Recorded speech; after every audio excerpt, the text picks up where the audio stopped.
Kwa majina inaitwa Martina Thomas, msanii wa ngoma za asili, natokea kikundi cha Bujebu Kisesa, Mwanza. Maana yake kwa sasa tamaduni zetu tusipoangalia zinaenda kupotea kabisa, hasa tusiporithisha kwa watoto wetu. Kwa sisi wazazi tuna jukumu moja la kulea watoto wetu na kuwafundisha mila, tamaduni na desturi, ili wakue wakiwa wanajua kabisa mila zao. Lakini kwa sasa wazazi wengi tunachukulia poa.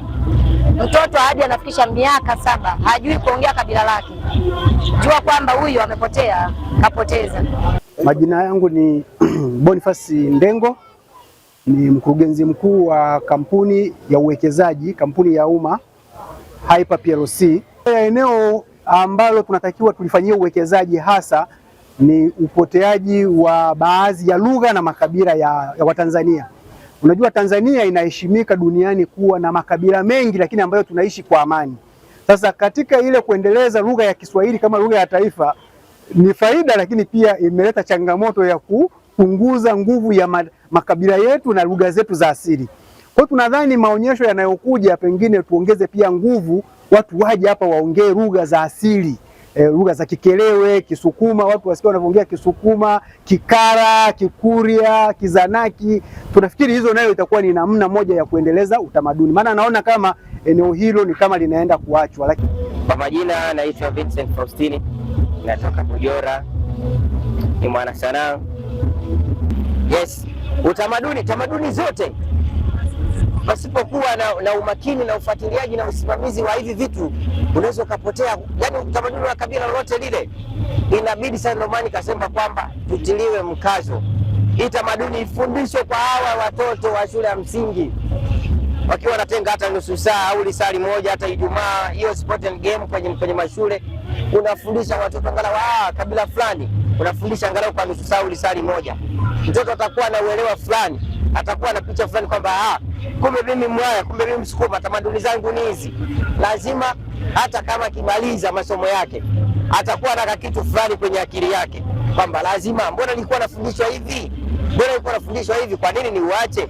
Hapa ina maana ataenda nao basi. Huko ndio kudumisha utamaduni, na sio tu utamaduni wa kwenye simu kwamba una Google unafanyaje. Hapana. Lile alilolisema mwanzoni wakati anaapa ni la kuondokana na baadhi ya mila ambazo tunaona kama ni kandamizi, lakini baadaye amekuja kuwa mheshimiwa rais. Kwa hiyo nikasema kwamba ni vema tutengeneze tamasha ambalo litasaidia katika kuhakikisha kwamba vijana wetu wa Kitanzania wanasimama katika mila na desturi nzuri za Kitanzania. Manake ukiona sasa hivi vijana wengi wanafanya mambo ambayo kimsingi yanaonekana kwamba hayafai katika jamii.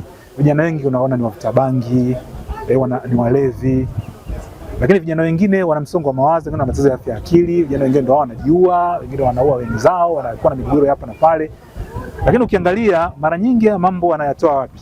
Mengine sawa yalikuwepo zamani lakini kidogo sana. Lakini kwa miaka hivi karibuni wamekuwa kiasikia kwenye mitandao ya kijamii, kwenye vyombo vya habari, kwenye filamu na maeneo mengine. Kwa hiyo tukaona kwamba ni vema tuwarejeshe kwenye misingi ambayo sisi tumekulia, ambapo mkubwa anamheshimu mdogo, mdogo anamheshimu mkubwa, lakini pia jamii inaheshimiana na kuthaminiana, kuchukuliana kama kitu kimoja. Na ndio maana tukasema kwamba tuanzishe tamasha la Chief Wangaya, na mpaka leo ni msimu wake wa 2. Kwanza Bernard ameanza. Mimi nadhani tumuunge mkono Bernard, sisi wote kama serikali. Uzuri Bernard sio mchoyo kwamba anataka kuhodhi mwenyewe Chief Wangaya Festival. Tuwasihi tu wadau wote wa maendeleo na wa utamaduni kwenye wilaya yetu. Kipo sisi serikali tumeshaanza kumuunga mkono, lakini tunaendelea kumuunga mkono zaidi. Na tunafikiria serikali kumwambia Bernard, tunayo idea ya the return of Mwanamalundi.